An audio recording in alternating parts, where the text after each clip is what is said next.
नमस्कार सभी यूट्यूब परिवार को। एक बार फिर से हम आए हैं नए लेक्चर के साथ। हम पढ़ रहे थे राजस्थान में प्रमुख शिलालेख। पिछले लेक्चर में हमने जोधपुर वाले शिलालेख सारे कवर किए थे। कुछ लोगों की शिकायत रही कि लिखने में काफी लंबा लेक्चर हो जाता है हमारा, तो आज हम प्रयास करते हैं कि ऑलरेडी मैंने लिख दिया है, हम सिर्फ एक्सप्लेनेशन का प्रयास करेंगे, क्योंकि शिलालेख में ज्यादातर फैक्चुअल क्वेश्चन आते हैं ना, तो वो फैक्चुअल क्वेश्चन भी अपन कवर करेंगे। जो समझने वाली बात होगी तनिक मैं आपको स्पष्ट कर दूंगा। ठीक है, देखो आज अपन पढ़ने वाले हैं। कल अपन ने कौन सा जोधपुर का पढ़ लिया था। जोधपुर यहाँ पे पड़ता है लगभग।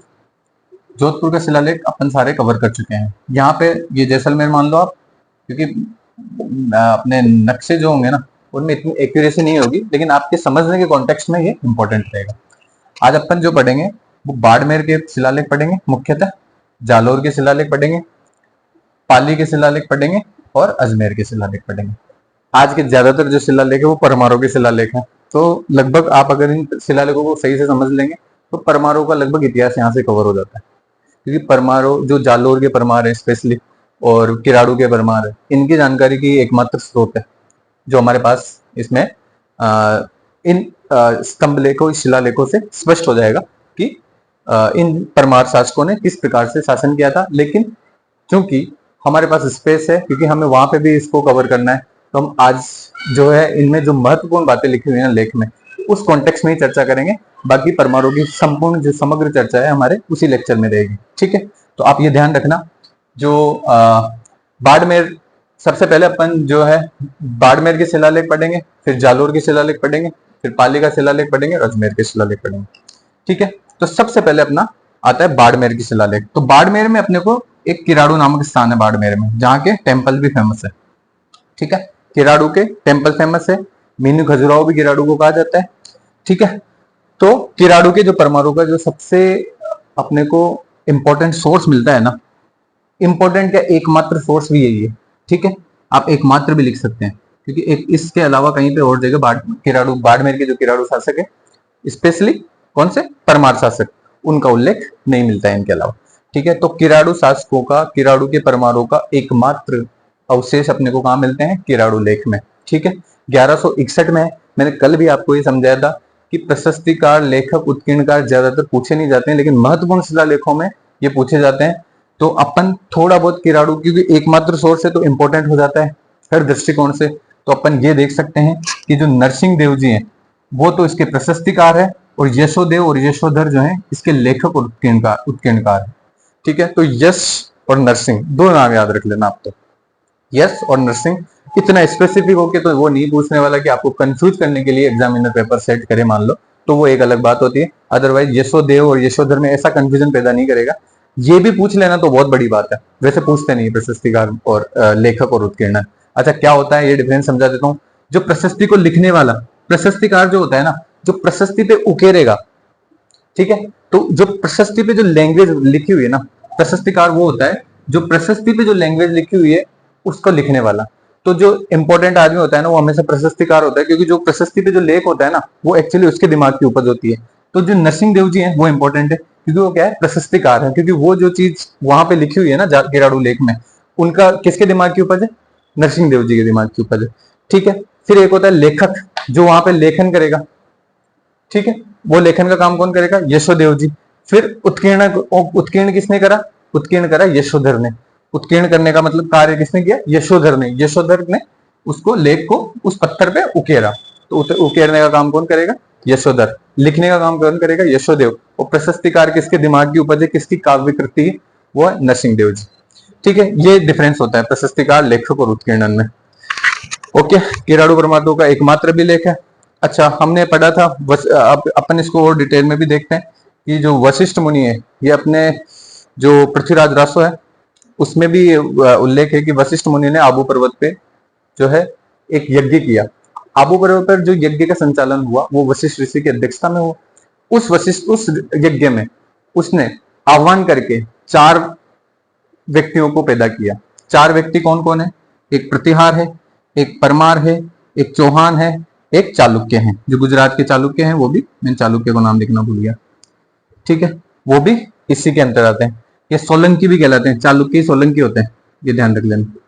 तो आबू पर्वत पर वशिष्ठ ऋषि द्वारा किए गए यज्ञ में 4 इन राजाओं का उल्लेख मिलता है। तो ये इसका अभिलेख ये साक्ष्य कहां पे प्राप्त होता है, वो किराड़ू लेख से।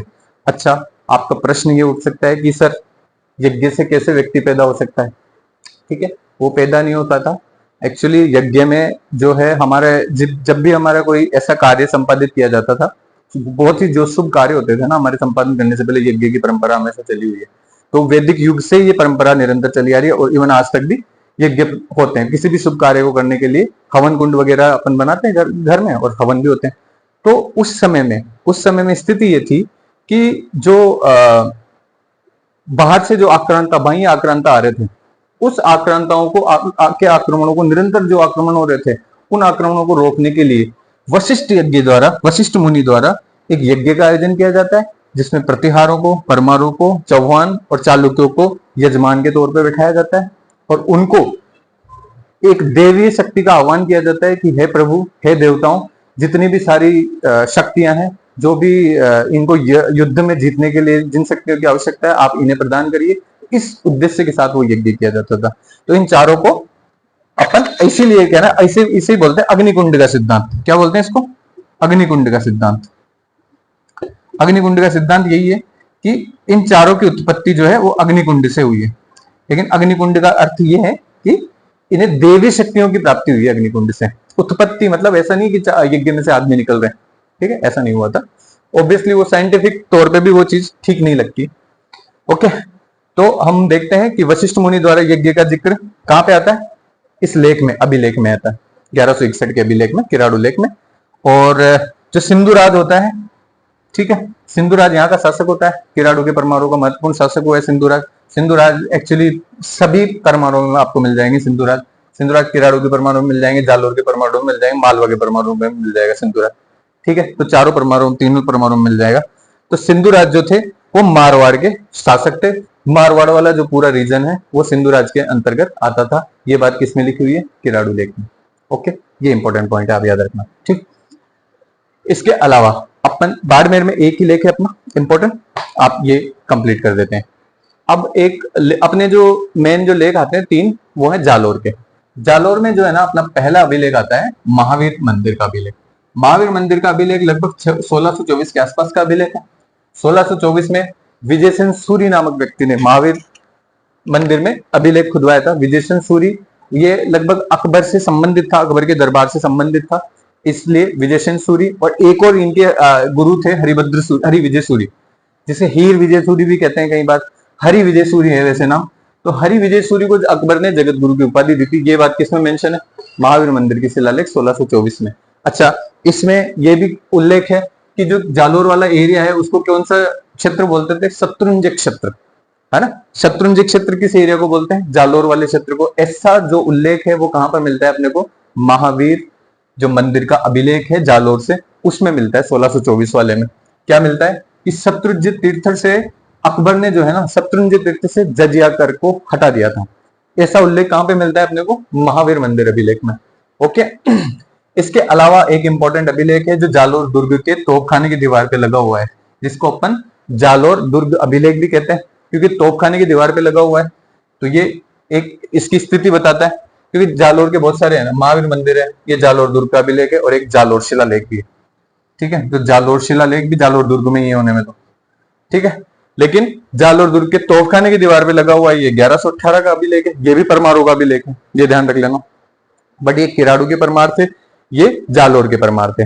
ठीक है, तो ये जालोर दुर्ग का अभिलेख है 1118 का, परमारों का। प्रवर्तक कौन थे इसके? इस बात का उल्लेख करता है कि जालोर के जो परमार थे, परमार शासक थे, उनका प्रवर्तक कौन था? उनका प्रवर्तक था अपना वाकपतिराज। कौन था? वाकपतिराज। ठीक है, तो वाकपतिराज नामक शासक क्या जो है, इसने जालोर के परमार वंश की स्थापना करी थी, वाकपतिराज ने। ठीक है, तो ये प्रवर्तक था। इसके जो विभिन्न उत्तराधिकारी थे उनके बारे में भी ये जिक्र करता है, और ये उसी स्टोरी का भी जिक्र करता है जिसको अपन ने पहले डिस्कशन किया था कि जो वशिष्ठ मुनि के जो यज्ञ वाली जो परंपरा है, जिसको अपन अग्निकुंड का सिद्धांत कहते हैं, जिसको और एक्सपांडेड तरीके से किसने उद्धृत किया था अपने काव्य में? पृथ्वीराज रासो में चंद्रवरदाय ने।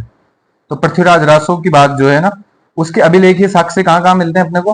किराड़ू में भी मिलते हैं, जालोर दुर्ग में भी मिलते हैं। ये ध्यान रख लेना, वेरी इंपॉर्टेंट है। ठीक है, इसके बाद आता है अपना जालोर का शिलालेख, ये होता है अपना 1087 में। ठीक है, जालोर का शिलालेख कब आता है? 1087 में। इसमें लगभग 7 शासकों का उल्लेख मिलता है। ठीक है, इसमें लगभग 7 शासकों का उल्लेख मिलता है और वाकपति राज से विशल देव तक। विशल एक शासक हुए थे। विशल ने एक्चुअली, विशल ने ही क्या किया था, इन परमारों की स्थापना करी थी। किसने? विशल ने। विशल ने जालोर के, ये जालोर सॉरी परमाणु की स्थापना तो ये वाकपति राज ने करी थी, लेकिन विशल ने क्या किया था, जालोर शिलालेख को खुदवाया था। तो जालोर शिलालेख के उत्खनन का कार्य किसने करवाया था, उत्कीर्णन का कार्य किसने करवाया था? वो थे विशल देव जी। ठीक है, टोटल 7 शासक हुए जालोर शिलालेख के अनुसार। तो 7 शासकों का वाकपति राज से लेके विशल देव, क्योंकि हमारे एग्जाम के पॉइंट ऑफ व्यू से इंपॉर्टेंट नहीं है सबका नाम लिखना, तो आप सबका नाम याद मत रखिए, आप सिर्फ ये याद रखिए कि 7 शासक हैं टोटल, और उनका उल्लेख कौन करता है? जालोर शिलालेख। कब का है? 1087 का। क्योंकि संस्थापक कौन हो रहा है? जालोर के जो परमार शासक है उनका संस्थापक कौन है? वो था वाकपति राज। तो वाकपति राज से लेके विशल देव जी तक जो परमाणु की एक श्रृंखला बताता है, एक क्रमबद्धता बताता है, वो कौन सा अभिलेख है? जालोर शिलालेख।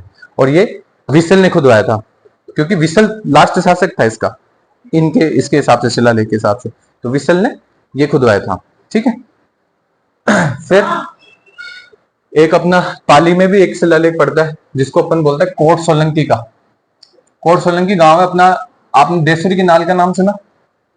देसुरी की नाल वो दर्रा है अरावली क्षेत्र में, तो उस दर्रे में जो है देसुरी गांव पड़ता है। तो देसुरी की नाल के आसपास ही पड़ता है। तो देसुरी की नाल एक तरीके का दर्रा है, अरावली के बीच में है प्रॉपर, तो वहां पे देसुरी गांव पड़ता है। देसुरी गांव में कोट सोलंकी नामक स्थान पे ये अपने को अभिलेख मिलता है। 1418 का अभिलेख है, वेरी इंपॉर्टेंट, डेट इंपॉर्टेंट है। 1418 का कोट सोलंकी का अभिलेख है। लेकिन क्यों इंपॉर्टेंट है? क्योंकि ये किसका अभिलेख है? पाली में एकमात्र अभिलेख है, एक तरीके से मेवाड़ शासकों का अभिलेख है। मेवाड़ शासन का पता चलता है। तो अपन कहते हैं ना कि पाली क्षेत्र पर मेवाड़ के शासकों का आधिपत्य था। यह बात किसके अभिलेख से आपने को मिलता है? तो वो कोट सोलंकी का अभिलेख है, जो ये प्रूव करता है कि मेवाड़ के शासकों का क्षेत्र जो है पाली क्षेत्र में भी पड़ता था। बाद में जब आवड़ बावड़ की संधि होती है, अपन बाद में बहुत डिस्कशन करेंगे इस चीज का। आवड़ बावड़ की संधि के बाद जो है एक मेवाड़ और मारवाड़ के बीच में बाउंड्री तय कर दी जाती थी। तो सोजत नामक स्थान को मारवाड़ की जो बाउंड्री, मारवाड़ और मेवाड़ का जंक्शन पॉइंट बना देते हैं, और उधर वाला क्षेत्र जो है वो मारवाड़ वालों का और इधर वाला क्षेत्र मेवाड़ वालों का। ठीक है, तो ये वाला पाली के आसपास ही है। तो पाली क्षेत्र में कोट सोलंकी नामक स्थान पर राणा लाखा, ठीक है, राणा लाखा, लक्ष्य सिंह, जिनको अपन लक्ष्य सिंह भी कहते हैं, तो राणा लक्ष्य सिंह के टाइम का उल्लेख कहां मिलता है? यहीं पे मिलता है अपने को, है ना। तो लक्ष्य सिंह जी जो थे, उन्होंने, राणा जी ने ये क्षेत्र जीत लिया था, पाली वाला क्षेत्र। कौन सा क्षेत्र जीत लिया था? पाली वाला क्षेत्र। तो उन्होंने राणा लक्ष्य, अब गोडवाड़ रीजन किसको बोलते हैं? जो गोडवाड़ क्षेत्र है वो किसको बोलते हैं? पर लूणी वाले क्षेत्र को। लूणी वाला जो एरिया है ना, क्योंकि लूणी नदी यहां से बहती हुई आती है अजमेर से, है ना, और अजमेर से सीधा जो है गुजरात में जाती है।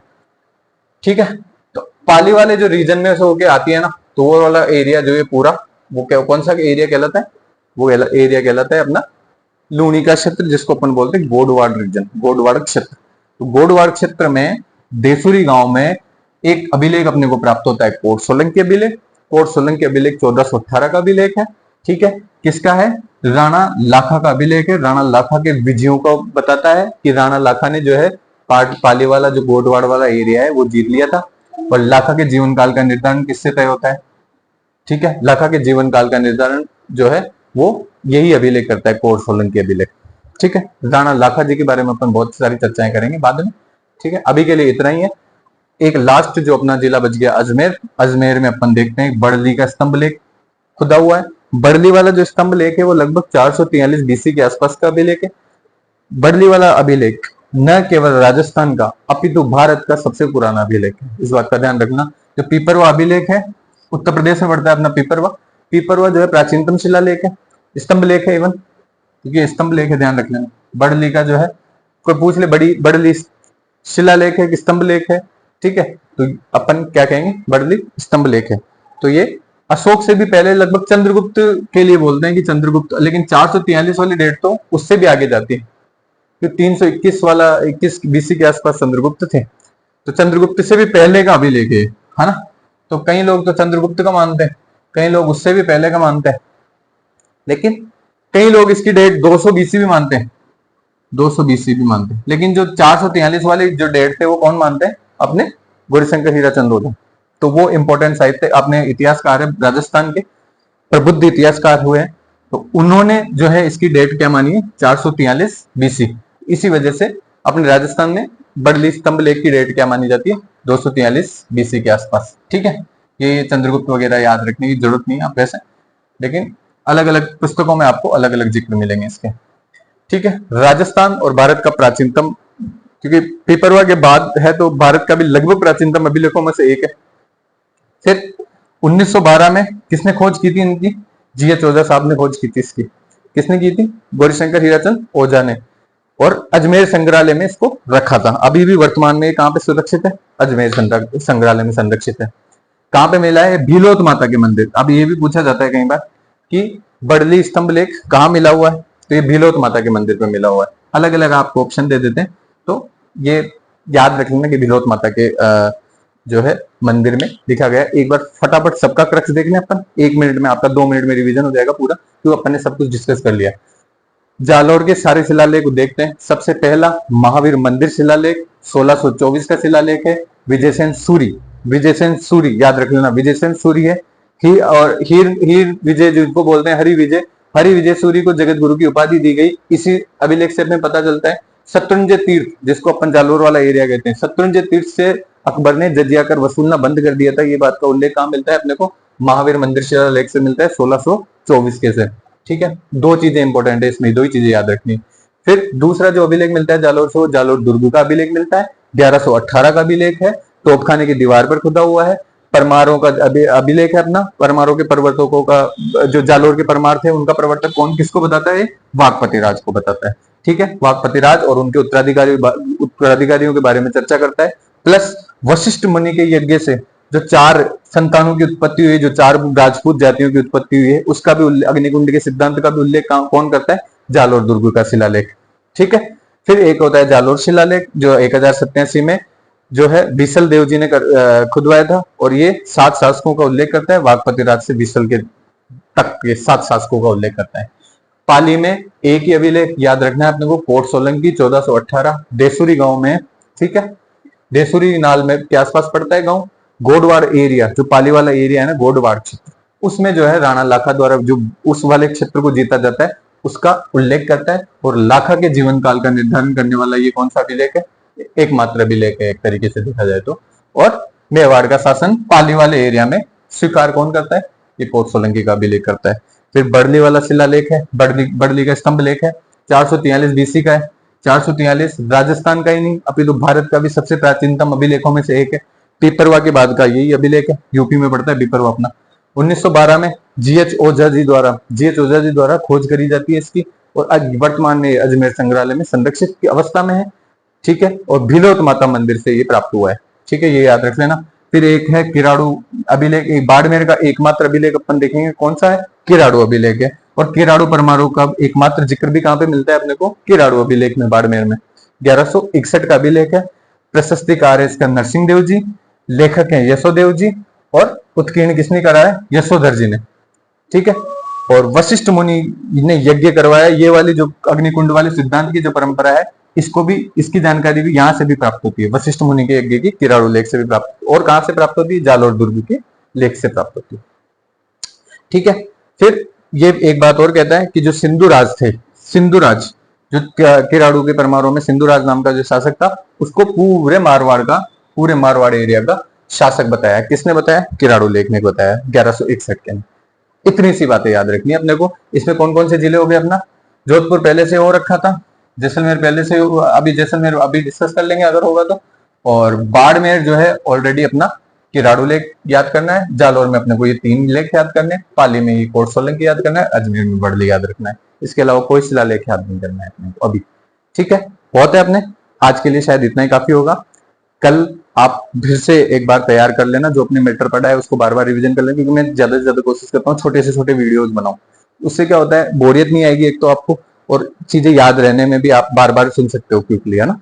तो अगर ज्यादा आपको प्रॉब्लम आए तो 2x में भी सुन सकते हो, 1.5x में भी सुन सकते हो, ताकि आपके लिए इजी करने के लिए ये सब कुछ, है ना। तो आप मैटर को जैसा भी आप कंज्यूम कर सकते हो उसी दृष्टिकोण से आप रखिए मैटर को, ज्यादा फैलाने की जरूरत है नहीं, क्योंकि सारी चीजें जो वही है जो अपने को ज्यादातर जो है पूरी फैक्ट शीट ही में बता रहा हूँ, ठीक है। कोई समझाने वाली बात होती है तो मैं समझा देता हूँ। और इसके अलावा अगर आपको कोई क्वेरी हो किसी प्रकार की तो आप कमेंट सेक्शन में लिख देना और मैं आपके सवालों का जवाब अवश्य दूंगा। और आज के लिए अपना लेक्चर यहीं तक रहेगा। धन्यवाद और आप पढ़ते रहिए। Best of luck.